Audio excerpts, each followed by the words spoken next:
Okay, was haben wir denn hier? Ein Fass. Das ist ein leeres Fass.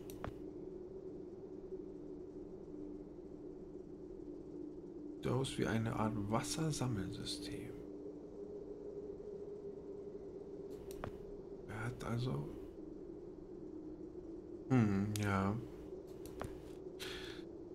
Er hat also gereinigtes Wasser für die Aufzucht benutzt. Auch von der Kamin.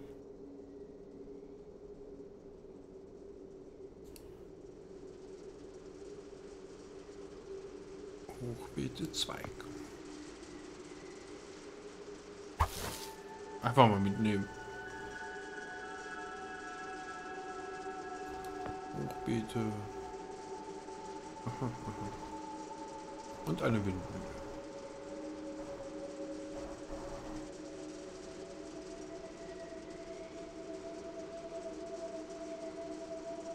Offener Kamin.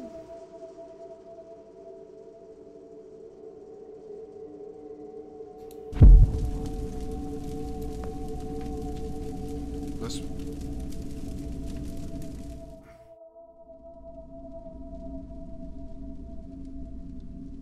Ein Zweig.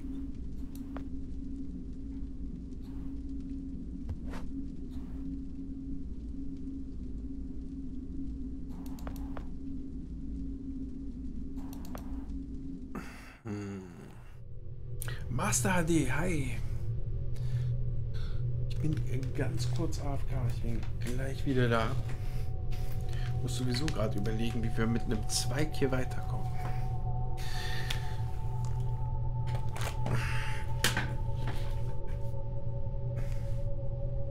Ah, vielleicht, ich reise schon mal in die Vergangenheit. So, ich bin gleich wieder da.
Und fast schon wieder da.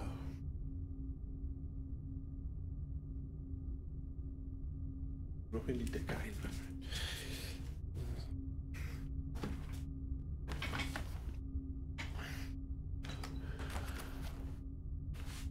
Okay. Also, was haben wir denn in der Vergangenheit hier? Ein Ölfass. Das ist voll mit Öl. Ein Zweig im Ölfass. Der Zweig ist jetzt voller Öl. Neumodischer Apparat.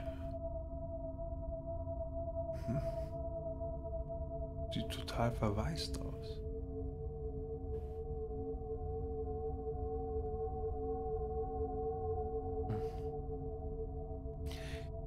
Ölfass, Grundrisse.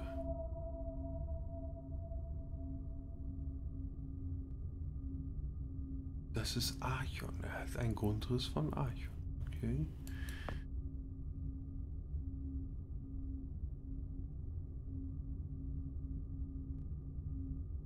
Okay. Können wir die irgendwie... Okay. Kriegen wir die Stahltür auf.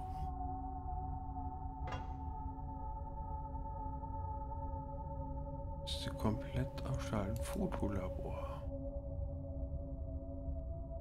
Ist komplett ausgestattet. Können wir da irgendwas machen? Nein.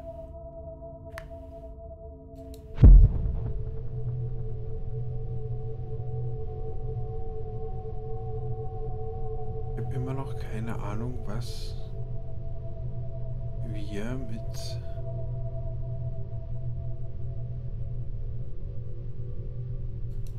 einem Zweig, der ölig ist, anfangen sollen. Ja.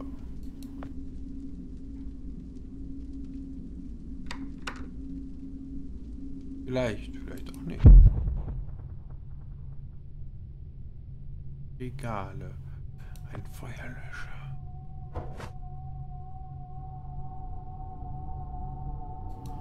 Noch mehr Regale.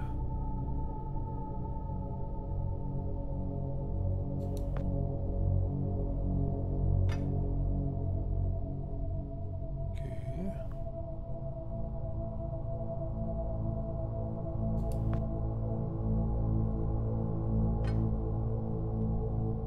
Aha, das war vorhin ja... Da fehlt uns diese eine Weinflasche. Diese eine Weinflasche.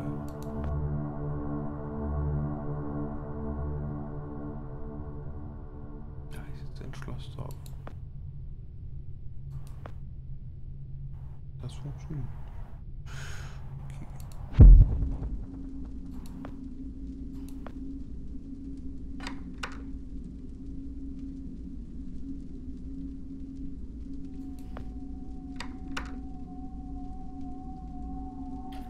Feuerlöscher. Oder Feuerlöschen oder was? Ja.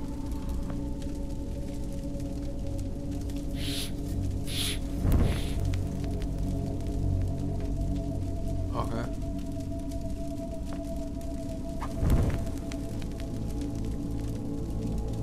Jetzt brennt da was. Da können wir vielleicht...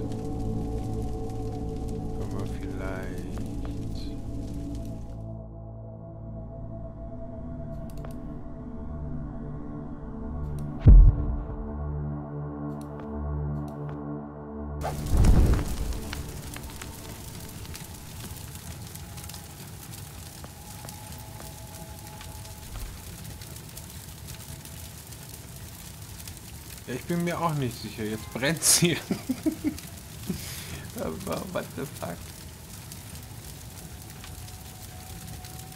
Den Feuerlöscher mit Wasser füllen. Naja, Wasser gab es ja hier in dem Raum. In der Vergangenheit. Aber wie füllt man denn bitte einen Feuerlöscher? So einfach. Da muss doch Druck rein. Feuerlöscher. Es klemmt.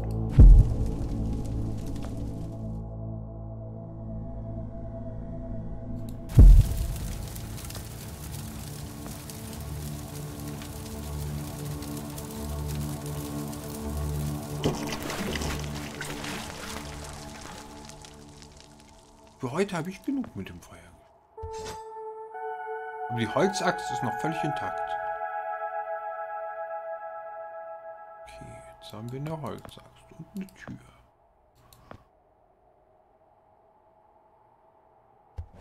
Nein.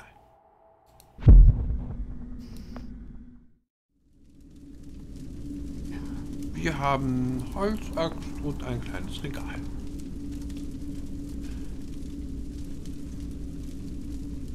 Oh, ich glaube, dafür ist es zu spät. Wir haben ihm schon die Tür, den Zaun, seine Bücher haben wir verbrannt. Ich glaube, der mag uns nicht mehr. Axt. Tür. Ja, und jetzt machen wir noch mehr kaputt, aber das ist okay, ne? Aber das Regal ist nicht okay. Aquarium.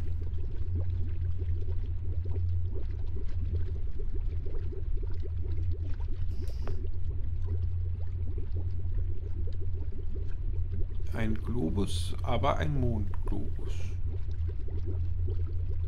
Okay. Eine Lavalampe. Ein Bett und Gemälde. Wir klauen ihm die Lavalampe.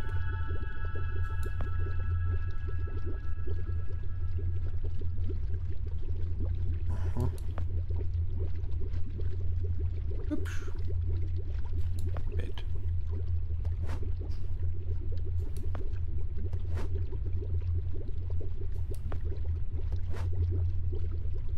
Und Vergangenheit. Bett.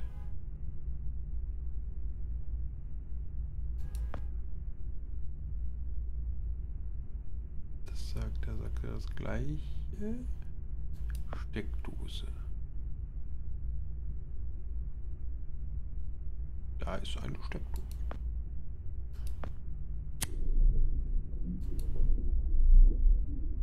Eine Weinflasche.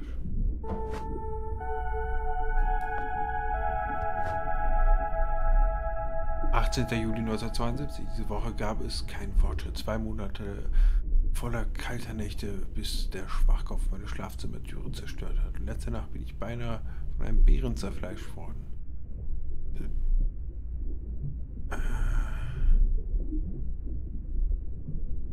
Aha. Meint er uns oder was? Die hier ist datiert auf den 3. Juli 1985. Es ist die Mathematik. Das ist nicht einfach, damit ist nicht einfach zu sparen. Nie im Leben werde ich es schaffen, die benötigten 1,21 Gigawatt, ja was, mit 80 km/h und dann Blitz und zurück in die Zukunft. Mhm.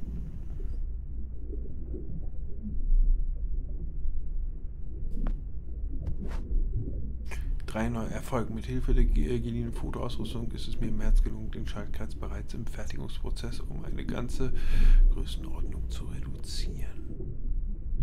Sobald ich die übrigen Komponenten umgestaltet und nachgebaut habe, sollte die Maschine in der Lage sein, mit einem normalen Dieselaggregat auszukommen. Warum? Dear Diary. Jetzt gab es ein, wenn man hier ein paar Mal draufklickt, gibt es eine Errungenschaft. Hier ist eine von einer... Ich war nie auf Silvesterpartys, aber wenn ich die Möglichkeit hätte, würde ich alles dafür geben, mir den Arsch so volllaufen zu lassen auf irgendeiner Veranstaltung, anstatt hier die letzten Minuten des Jahres mit Kohl und einer letzten Flasche billigen Merlot zu verbringen.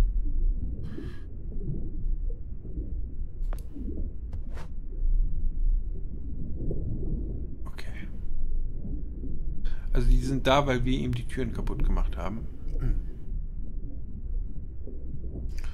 Joa, der nennt uns Idiot und sowas. Die ist voll nett. Das ist eine andere kleine Pflanze. Die pflanzt ein bisschen Wein. Aha. Das ist eine Fake-Flasche.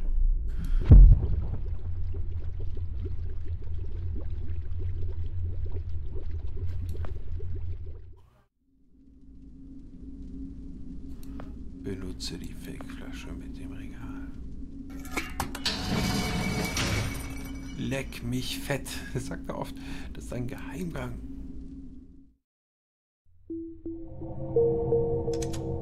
Hello. Stop right there. Whoa, wait. Mr. Lambert, sir, it's me, Joe. I don't know you. What are you doing in my house? You sent me here, remember? I've done no such thing. For an intruder, you're not very bright, you know that? For all the commotion you caused getting in here, you might as well have brought a bulldozer. Now, you have exactly 5 seconds to explain what you're doing here, or so help me God, I'm pulling this trigger and sending you on your way. 5. I was sent here. 4. By you! 3. You told me to find you, to warn you about the end of the world. 2. You were old, with white hair, and you got shot. Oh, God, please don't shoot me, Mr. Lambert. You gave me this. It's an something chrono. It's a time machine. I gave you that? Yes! I've never seen anything like it. But on the back, that's my family's signet. I made this? It's simply magnificent. I gave this to you? Why? Who are you? Name's Joe, sir. I'm just a janitor at the Archon building. I found you in a room with a big, round door in the basement labs this morning, and you were dying. You said you'd come from 40 years in the future to stop the end of the world. I guess I was the only one around, so you gave me this and told me to find you and tell you all this, and I've been there. The future, I mean. A bunch of times. And you were right, Mr. Lambert. Everyone's gone. My God, so it did come to pass. They really did it, those greedy goddamn bastards. I told them this would happen. Wait, I was dying? How? You said you'd been shot. I had to actually find you at the morgue to get this address. Shot? By whom? No, wait. Don't say anything else. You succeeded in finding me, which means anything you tell me from this point on could alter the course of action that brought you to my doorstep. The less I know, the better. So, you've seen the future. What did you see? It's like a bad dream, sir. Everyone's gone. Buildings are coming apart. It's all just quiet. What happened, Mr. Lambert? It is Dr. Lambert. And considering all the effort you just went through to find me, not to mention bearing witness to the horrific outcome of the biggest breakthrough in the history of science, I suppose I owe you some kind of explanation. Das wäre nett, ja. Cutscene. I was 24 when I got hired by Archon, or Athena as it was called back then. Athena was one of the many weapons R&D companies formed during the Second World War. Unlike other R&D companies that had retooled themselves to pursue peacetime activities after the war, Athena had made enough money to continue chasing the next big thing in defense technologies. They were betting the farm on post-war Soviet expansion, raising the level of government paranoia to create a lucrative market for esoteric weapons research. I'd say they made the right bet. Still a theoretical physicist at MIT, my thesis on the possibility of time travel via dimensional membranes got published shortly after I was hired in 1961. Company heads were so impressed, they gave me a team and a budget. Development exceeded even my own expectations, and after only 6 years, we had the first primitive version of the time machine up and running.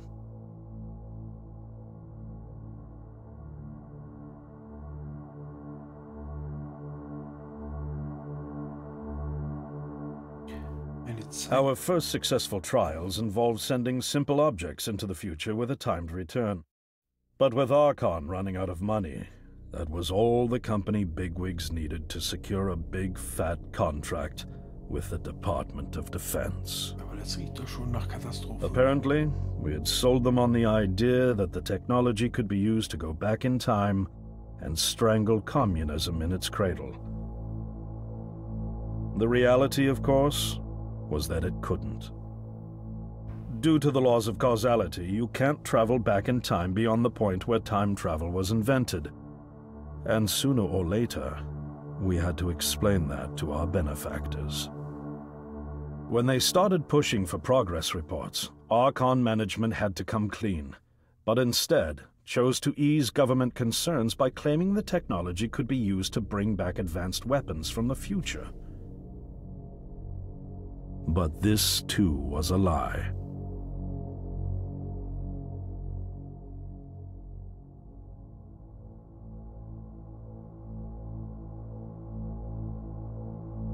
At this point, we'd already had our first of many human trials, and we knew there would be no weapons. In fact, our results were as terrifying as they were baffling. Time pilots returned frenzied and confused, raving about empty streets and human remains. At first, we assumed the city had suffered a Soviet attack in the near future and had been evacuated as a result. But as we pushed on further, the terrible reality became clear. Time pilots started returning fatally ill, dying within a day or two from painful convulsions. Some never returned. We lost several pilots, machine prototypes, and other equipment. When the first contamination erupted in the lab, we were completely unprepared, losing 3 lab technicians to what we later identified as an incredibly aggressive airborne virus.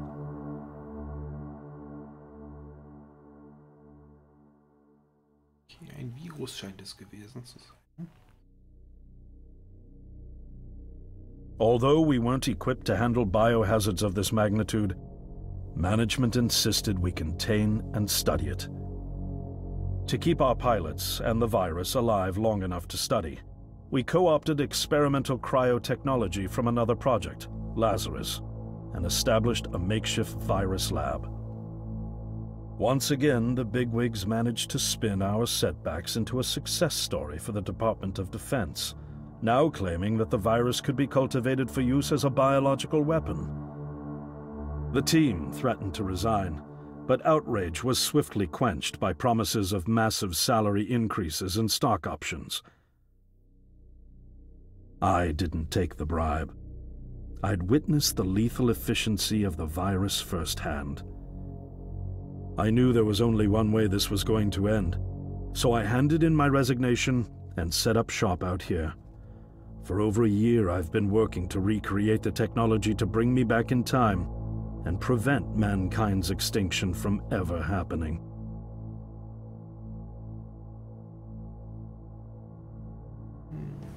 And now you're here, the harbinger of doom at my doorstep, wearing a boiler suit. Who could have imagined that Judgment Day would begin like any other Monday in May? Hey, wir wurden gerade befördert zum Superhausmeister. In any case, unfathomable as it may be that you were able to bring this information to me, knowing is only half the battle. Preventing the outbreak will require more than just your tenacity. Me? Wait, what? Yes, I'm afraid I must rely on you one more time. You must go back to Archon and prevent the outbreak. No, that's, I mean, I'm really honored and everything, but... Believe me, you're the last person in the world I want to entrust with this, and I mean that quite literally. But by this time tomorrow, the entire city will have succumbed to chaos, panic, and death.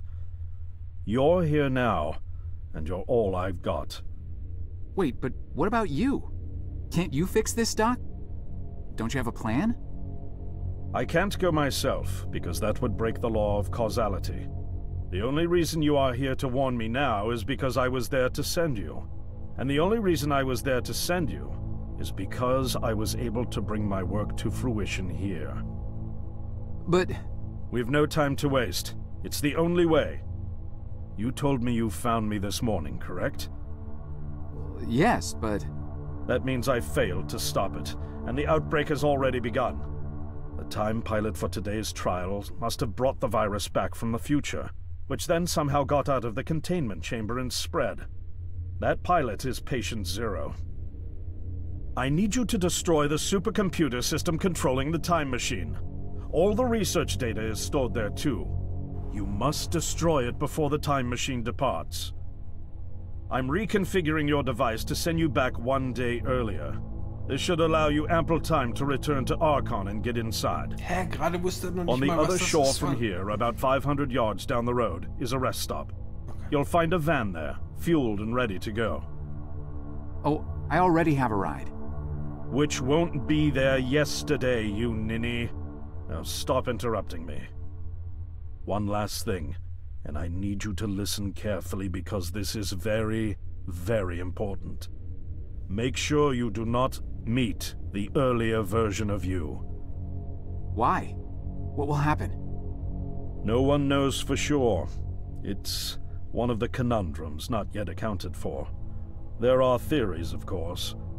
None of them pleasant. Now, let's get you ready. Let's get ready to rumble. Okay.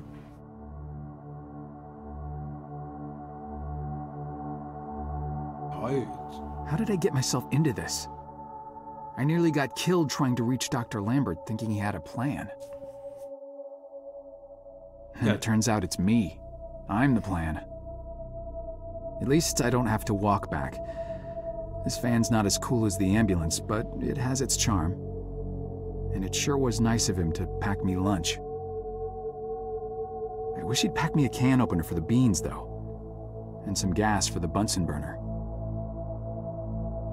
I'm sure I'll think of something. I've got several hours of driving ahead of me after all. It'll be almost morning before I get to Archon. I just hope I have enough time. Dafür, dass das Spiel Silent Age heißt, labert der ganz schön viel. Habe ich das schon gesagt? Die Nacht zuvor.